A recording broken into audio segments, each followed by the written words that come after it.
Welcome back to my YouTube channel. ನಾನಿವತ್ತು Shivaratri special ತಂಬಿಟ್ಟು ಉಂಡೆನ ಹೇಗೆ ಮಾಡೋದು ಅಂತ ತೋರಿಸ್ಕೊಡ್ತೀನಿ. ಮಾಡೋದಂತ ನೋಡೋಣ.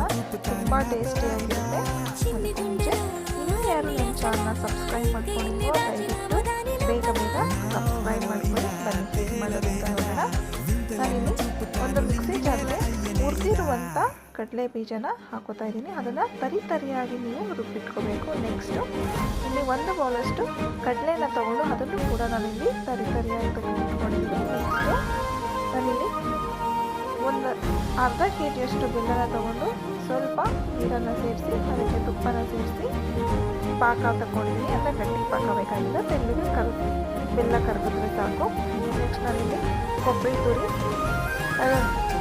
ತರಿಯಾಗಿ ರುಬ್ಬಿರುವಂಥ ಕಡಲೆ ಬೀಜ ಮತ್ತು ಎಳ್ಳು, ಕಡಲೆ ಪುಡಿ, ಏಲಕ್ಕಿ ಇಷ್ಟನ್ನು ಹಾಕ್ಕೊಂಡು ನೀವು ಚೆನ್ನಾಗಿ ಇದನ್ನು ಮಿಕ್ಸ್ ಮಾಡ್ಕೊಳ್ಳಿ. ಮಿಕ್ಸ್ ಮಾಡ್ಕೊಂಡಿದ್ದ ನಂತರ ಆವಾಗಲೇ ಕರಗಿಸಿರುವಂಥ ಬೆಲ್ಲ ಪಾಕ ಇರುತ್ತಲ್ಲ ಅದನ್ನು ಇದಕ್ಕೆ ಸ್ವಲ್ಪನೇ ಹಾಕ್ಕೊಂಡು ನೀವು ಇದನ್ನು ಹದ ನೋಡಿಕೊಂಡು ಮಿಕ್ಸ್ ಮಾಡ್ಕೊಳ್ಳಿ.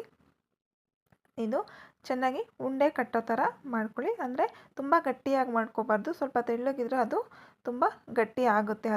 ಅದೇನೆ ನೀವು ನೋಡಿಕೊಂಡು ಹದ ನೋಡಿಕೊಂಡು ಉಂಡೆ ಬರೋ ಥರ ನೋಡಿಕೊಂಡು ಇದನ್ನು ಚೆನ್ನಾಗಿ ನೀವು ಮಿಕ್ಸ್ ಮಾಡ್ಕೊಳ್ಳಿ. ಮಿಕ್ಸ್ ಮಾಡ್ಕೊಂಡಿದ ನಂತರ ನಾನು ಇಲ್ಲಿ ಇದಕ್ಕೆ 2 ಸ್ಪೂನಷ್ಟು ತುಪ್ಪನ ಸೇರಿಸ್ಕೊತಾ ಇದ್ದೀನಿ. ತುಪ್ಪ ಸೇರಿಸಿದ್ರೆ ಸ್ಮೆಲ್ ಕೂಡ ಚೆನ್ನಾಗಿ ಗಮ್ಮಂತ ಇರುತ್ತೆ.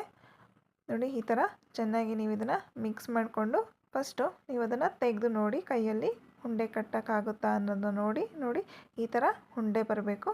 ಉಂಡೆ ಮಾಡ್ಕೊಂಡು ಎಲ್ಲದನ್ನು ಈ ಥರ ಮಿತ್ಕೊಂಡು ಒಂದೊಂದೇ ಉಂಡೆ ಥರ ಮಾಡಿಕೊಂಡ್ರೆ ತುಂಬ ರುಚಿಯಾದ ಟೇಸ್ಟಿಯಾದ ಶಿವರಾತ್ರಿ ಸ್ಪೆಷಲ್ ತಂಬಿಟ್ಟು ಉಂಡೆ ರೆಡಿಯಾಗುತ್ತೆ. ನೋಡಿ, ಈ ಥರ ಎಲ್ಲ ಇದನ್ನು ಒಂದೊಂದೇ ಉಂಡೆ ಮಾಡಿ ನೀವು ಎತ್ತಿಟ್ಕೊಂಡ್ರೆ ಅಷ್ಟೆ.